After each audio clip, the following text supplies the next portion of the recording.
Juice my margins, damn it. Juice them. Don't underprice the Cybertruck. Milk this sucker. Probably gonna have to sell some stock. Just saying. Game changer.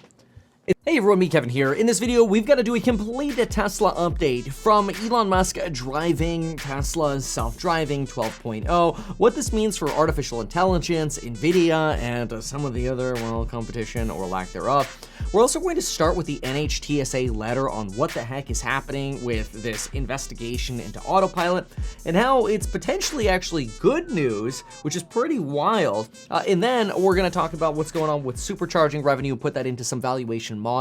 It's been a while since we've done an updated valuation model, so we're going to do that in this video. We'll also talk about some of these differences between hardware 3 and hardware 4.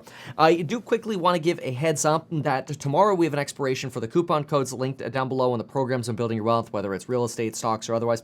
And HouseHack has started buying real estate. We're already 3 deals deep in just 2 weeks of buying real estate. We expect those to contribute hundreds of thousands of dollars to HouseHack's cash flow. The reason I'm mentioning that is because we expect to be able to do our non-accredited fundraise in September, which is basically this month. So we're really excited about that. Make sure to go to househack.com to be notified for when our full prospectus is ready for you to read and review, since this video can't be a solicitation. But we're really excited about that. Stay tuned for that. We'll also this time have a pro forma included, so that way you could see our roadmap for not only how we think we can get to tens of millions of dollars of free cash flow fast, but then eventually IPO, so stay tuned for that. Big deal. Why not advertise these things that you told us here? I feel like nobody else knows about this. We'll try a little advertising and see how it goes. Congratulations, man. You have done so much. People love you. People look up to you. Kevin Paffrath there, financial analyst and YouTuber. Meet Kevin. Always great to get your take. So what we have on screen here is hardware 3 versus hardware 4. What I think is really interesting about this is we used to run all of the video work for artificial intelligence on 720. This is hardware 3 showing now going out to 1280 by 960. And then hardware 4 using even a slightly larger resolution, works out to about 10% larger. You can see the frame rate is a lot smoother on that hardware 4 setup. And really remember that when it comes to the latest and greatest artificial intelligence that Tesla is running, what they're doing is they're running video AI. So that's very important to know, because if I just pause this screen, the old school artificial intelligence is going to take this screen and then ask a human labeler, after auto-labeling it themselves, so that is the software auto-labeling it itself, you're going to have an option that's going to say, hey, can a human labeler confirm that this is indeed, whatever sign it is? Just for simplicity, let's say it's a stop sign. Human labeler can confirm, hey, is this image a stop sign? We can say yes, no, misidentification. And this is a way of training the neural net. The important thing here is a higher resolution is going to help us do this from further away. It is going to enable us to stitch together video footage more clearly. A higher frame rate set of data is going to give us more clear data to train on. But something that most miss when it comes to artificial intelligence is that the more data you feed into these systems, the stronger compute power you need, obviously, to put all of this data together. Because every time you train with better data, you should be retraining your algorithms, your neural nets. The reason for that is usually when you have artificial intelligence, the best way to train something is by using data sets that are what you're actually expecting the neural nets to operate on. Let me clarify that. If you're going to have old autopilot systems that are trained on still images, you basically have to start over when you're using video imaging to train neural nets. Now that's because what you want is that new neural net to be hardwired based on seeing video footage rather than still images. And if you then increase the resolution, you honestly might want to restart your training anyway. And then in test scenarios, you compare. What is it like when we train from scratch compared to when we train using the old methods? Point of this is, not only does it take time, but it takes a massive amount of compute. Tesla and Elon Musk recently enabled about 10,000 NVIDIA H100s. On Monday, actually, just 2 days ago, 10,000 H100s were enabled. These are data center server hardware sets. Basically, in a server rack, you might put 10 of these in. You have a CPU at the top, 10 of these 30,000 chip each, $30,000 chipsets each into these servers to where you've got about a $300,000 server rack, right? You put 10 into a server rack, you need about 1,000 of these server racks. This is a massive amount of compute. But Tesla's potential artificial intelligence processing power on Monday probably increased to the tune of 3 to as much as 9x. That's at least based on estimates of Tesla going from an artificial intelligence system that was operating off of many A100s, the predecessors to the H100s over at NVIDIA.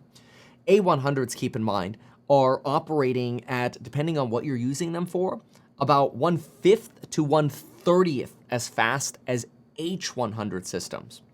And Tesla's got 10,000 H100s that just came online.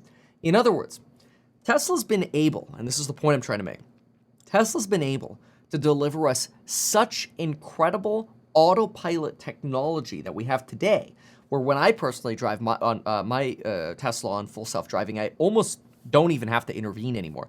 There's some places where it likes to borrow the bike lane by turning too quickly into a right. Like, in other words, when you have two rights stitched together, but the first right goes into a neighborhood and the second right turns right onto the street you want to go on, it likes to borrow that first lane by cutting off the bike lane, borrowing the first right, and then going straight through. That's a little oopsie-doopsie. It's an edge case. It's not supposed to do that because you cut off a bike lane that ends up cutting in front of this.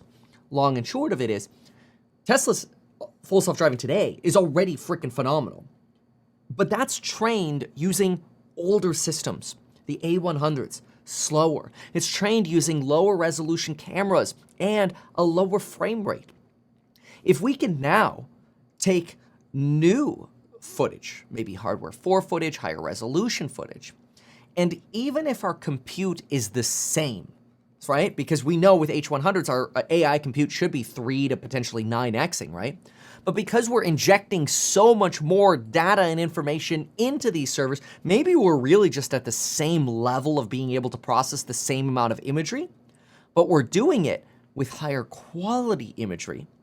What we should expect is an FSD system that's actually rapidly more capable of advancing and becoming better at resolving these edge case scenarios from further away so that we practically have a more functional system sooner. That is what we would expect. And it gets us closer to that vision of full autonomy. No more takeovers for those edge case scenarios. Higher resolution data, video, artificial intelligence, and auto labeling, and the compute power of these new systems, in my opinion, aren't necessarily going to increase our AI output, but they are going to increase the quality of our AI output because our AI input is going to be better. That's my take. So a bottom line out of this whole first segment here is really to say, look, yes, Tesla's AI compute is exploding, but what that is doing is it's almost playing catch up to what's necessary to get to the next level. So I know a lot of folks are really excited about these H100s coming online, but that doesn't make me excited for Tesla because I think that's the bare minimum. Whether it's Dojo, whether it's H100s, or it's both together, it's the bare minimum to get to the next level. But this is a sign that Tesla is properly investing in making sure we can continue to make FSD better. That's the whole point. If Elon says that's where the margins are going to come from, then let's keep making this better. This is fantastic. But who does it really translate to earnings for? Not Tesla right now. It translates to earnings for NVIDIA.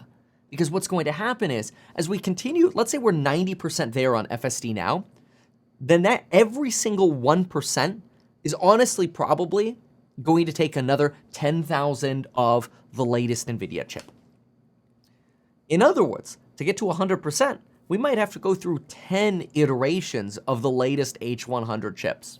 In other words, when NVIDIA comes out with its next chipsets in a year from now and its next chipsets 2 years from now, Tesla's going to have to constantly keep upgrading, retraining the neural nets, which is fine. You know, we already heard from Elon, which was incredible, that the neural nets are already learning, hey, this is a stop sign, this is a speed bump, without actually being told that. But That's basic. We already know that. That's how neural nets work. For example, look, I'm not trying to compare my artificial intelligence to Tesla at all, okay? I'm just trying to say, from my non-engineer mindset, when we use Google's tensor cores to train our artificial intelligence at HouseHack, I don't tell the software, look for this to identify a wedge deal. I get pictures that feed into us, and then I say, that looks like a wedge deal, because mentally I'm like, that's a wedge deal element, that's a wedge deal element, that's a wedge deal element, whatever. And the software, I don't tell it, oh, look for grandma curtains. I just identify that picture makes it look like it's a wedge deal. And then the software starts learning, okay, when I see grandma curtains, it's probably a wedge deal, right? Or it's a greater chance of being a wedge deal. Now, there are many factors that go into that, but the point is, I'm not writing that into the code. Just like Tesla isn't writing in, look for a stop sign and stop there. The more you train it, the more it learns that. It takes a lot of compute to do that. But again, this compute isn't a revelation. This is what's necessary to get to the next level for Tesla, which is awesome. It's fantastic. Really, really exciting. So, okay, that's our AI segment. And again, I really think that is one of the reasons why you almost can't bet on Tesla without also being long NVIDIA. I don't think it's possible. I think you have to almost combine the two because they are such complements to each other. They're not competitors to each other at this point. And it's phenomenal. And it's these institutions that have the money to keep investing. So that's my take on Tesla AI. Now, what about this NHTSA letter? Okay, this is actually a godsend. And when I first read this, I'm like, oh, here we go again, another regulator's letter, okay? It's almost kind of like, oh, here we go again. Kevin's gonna remind us about the coupon code because after all, after the 31st, the prices are going to go up a lot because HouseHack launches its investing round in September. Probably gonna have to be a course member to get access to it. And you're gonna wanna lock in those prices on the courses because before that, we're giving as a free benefit to course members, first dibs on HouseHack. If we sell out of those shares, it'll be over, so course members will be in first.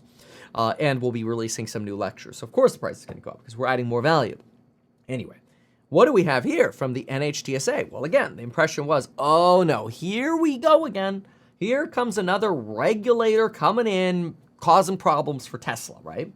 And so basically, there's this thing called Elon mode. If you're not aware of it, here's how it works. You're driving in a Tesla, every like 30 seconds to a minute and a half, depending on how much you're paying attention or not, the car basically says, please apply pressure to the steering wheel. Now, brand new Tesla owners go like, okay, I'm gonna wobble it. Well, that doesn't work because you're not actually applying pressure to each side of the steering wheel axis. What you really need to do is just apply a little bit of pressure to the steering wheel axis. If you go too far, you knock it out of autopilot, boom, boom. But if you just go enough, you apply enough pressure. This is why people will put a weight on their steering wheel, so it's always applying just enough pressure without disengaging autopilot. Great.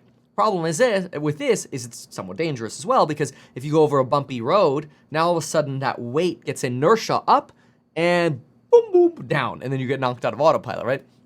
Balancing and all this. Apparently, though, Elon has had exposure to potentially some kind of code, well, but basically probably programmed this in. This code in Teslas called Elon mode, a hacker found it, which basically disables the nag. And we call it Elon mode because we suspect Elon was probably annoyed by the nag, which is really there because that's what the regulators want. And he's like, just code this in for me not to have that nag, okay? I get it. I don't blame it. But anyway, I figured, okay, the NHTSA is going to get really pissed about this.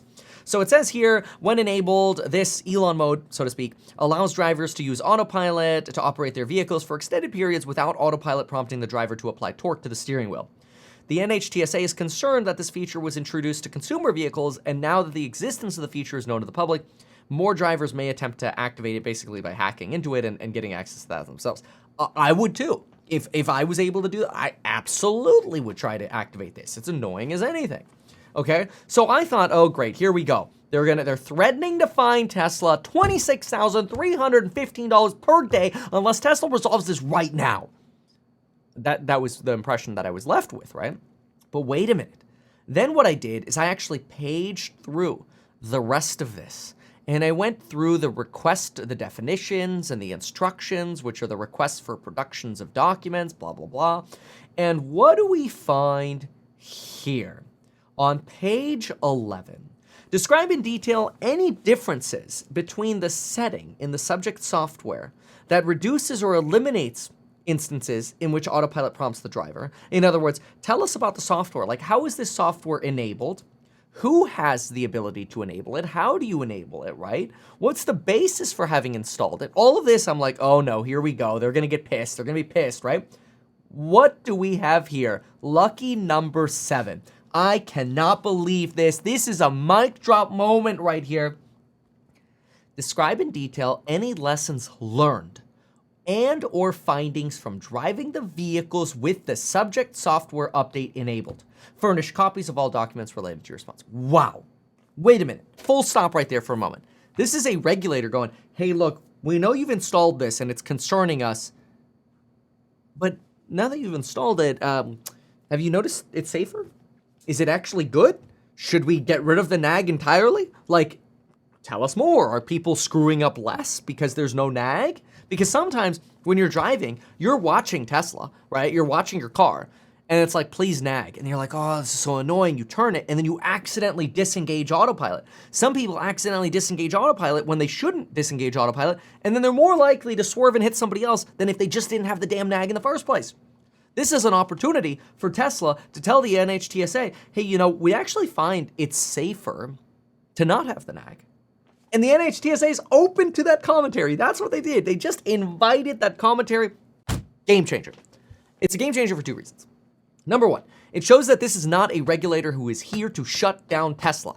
It is a reasonable regulator, and those words going together, usually we don't speak that, especially on YouTube. Especially in these days of everybody wanting to be like anti-3-letter organizations and anti-the government and anti-bureaucracy and anti-media and all that stuff. Like, especially in these days today, people hear regulator and they're like, oh, hell nah. Okay, understandable. Yeah, I'm not here to defend the regulators.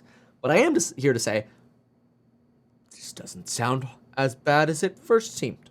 Now, of course, then you've got talk again about this probe into potentially glass being purchased at Tesla for Elon's personal purposes. Some people are like, no, it's for the Cybertruck to get some, bulletproof glass that actually works. Tesla fired some people over this glass. Some people are like, I don't know, it's kind of sus that all this glass was bought. Was this investor money that went to Elon's personal purposes? It's all exhausting. Department of Justice and SEC are looking into this secret glass house project. Do I really care about that right now? No. It's noise. It's a rounding error of an expense. It's not worth talking about. So anybody who's really freaking out about that, I don't care. Let the regulators deal with it, and realistically, Tesla will probably deal with it as well.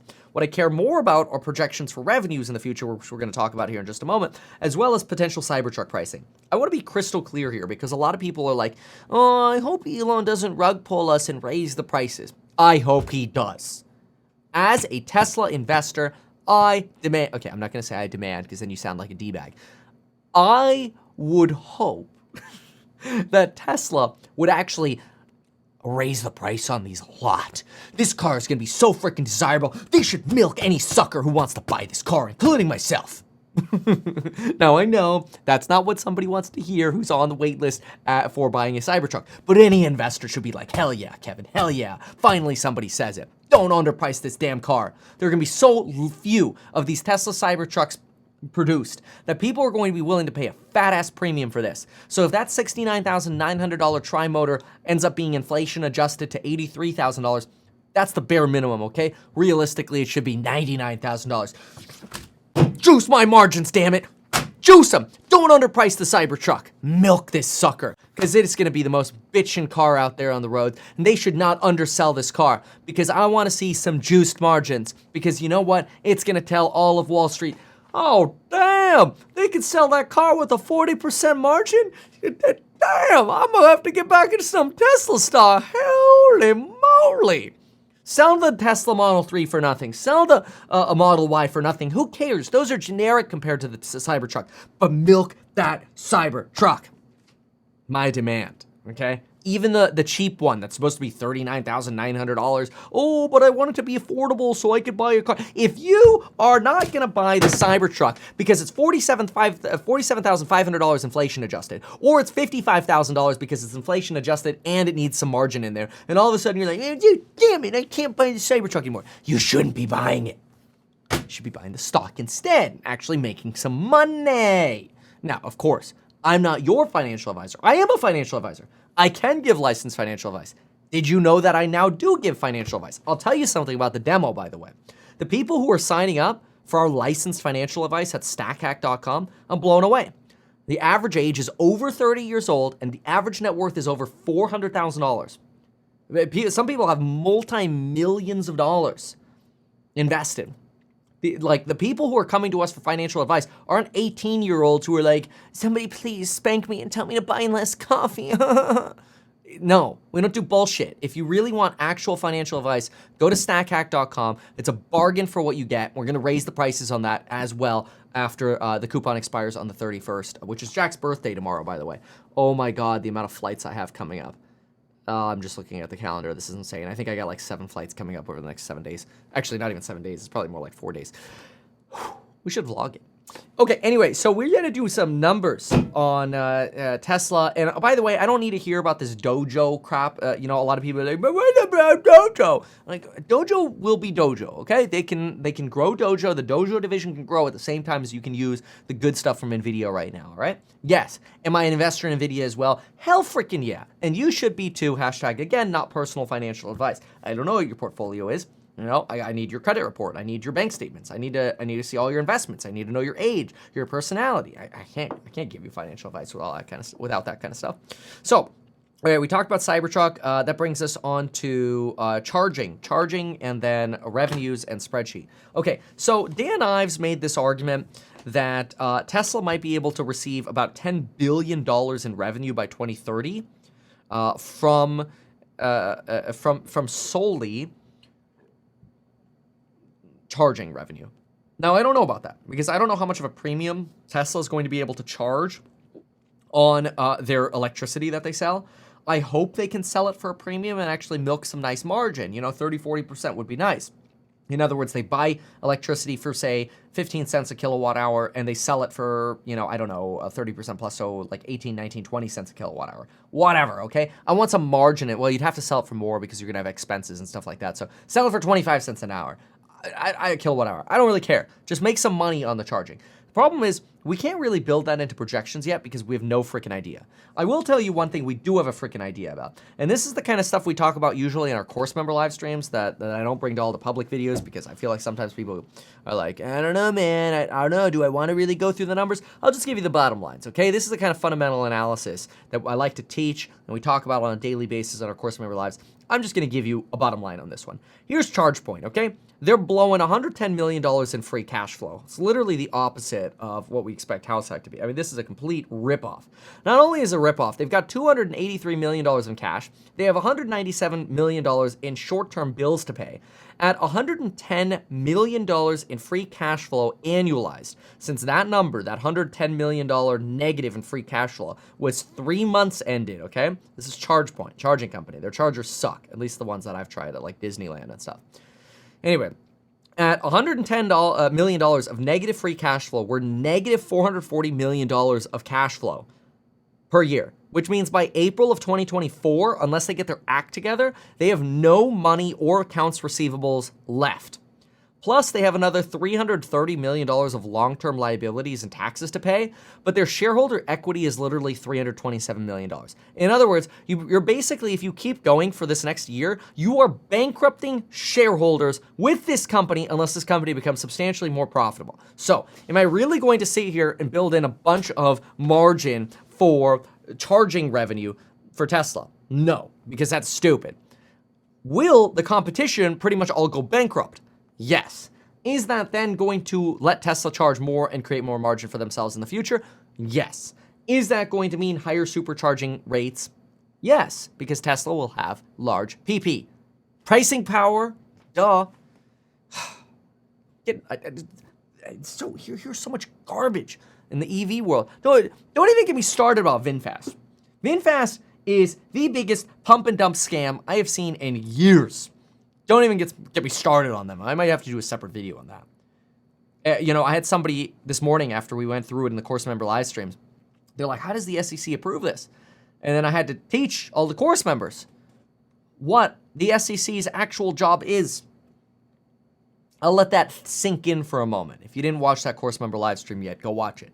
You could always 2x them back. That's actually what most people do. I think we get about 2,000 to 3,000 people a day who watch the course member live streams. They just watch them back on 2x. All right, what do we have here?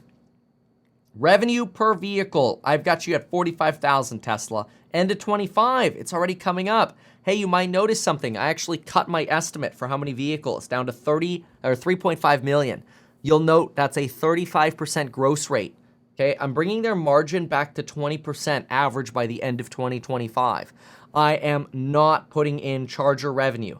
I am putting in about a $5.2 billion charge for FSD take rate. I'll put in 10% for energy, so about 15 bill gross for energy.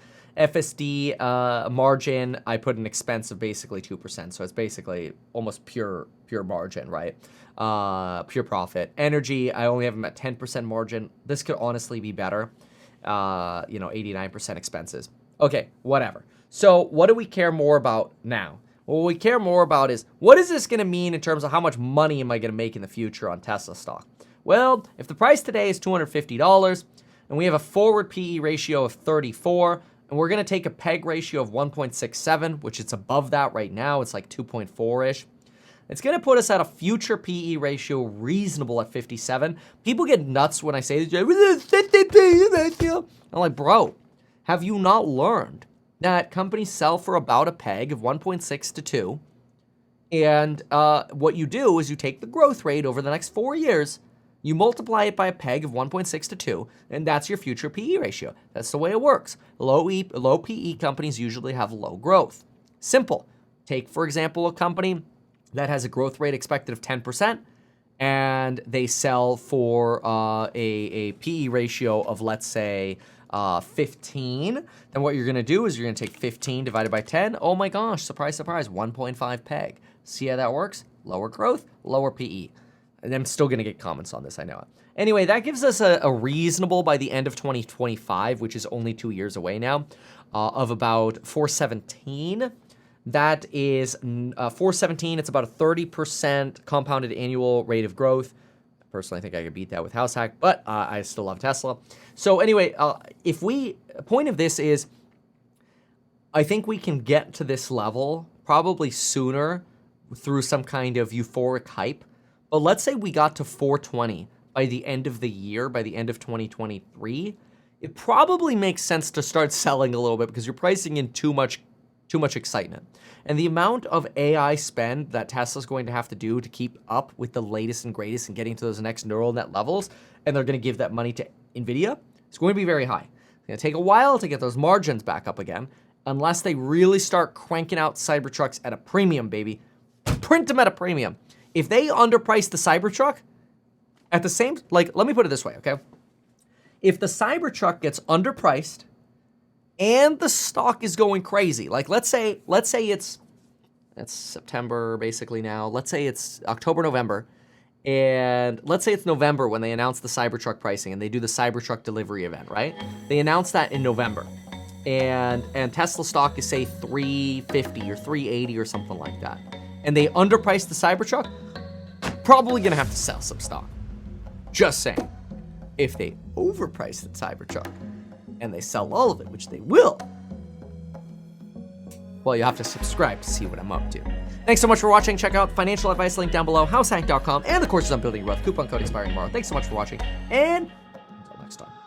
Congratulations, man. You have done so much. People love you. People look up to you. Which I say yes, Meet Kevin. Where does this mean we are in the economic cycle? Should we be thinking about buying real estate? Should we be thinking about buying stocks? I have a background in real estate as a real estate agent, real estate broker, real estate investor, a stock market investor, and fund manager. Why not advertise these things that you told us here? We'll try a little advertising and see how it goes. Always great to have you on. Kevin Paffrath there, financial analyst and YouTuber, Meet Kevin.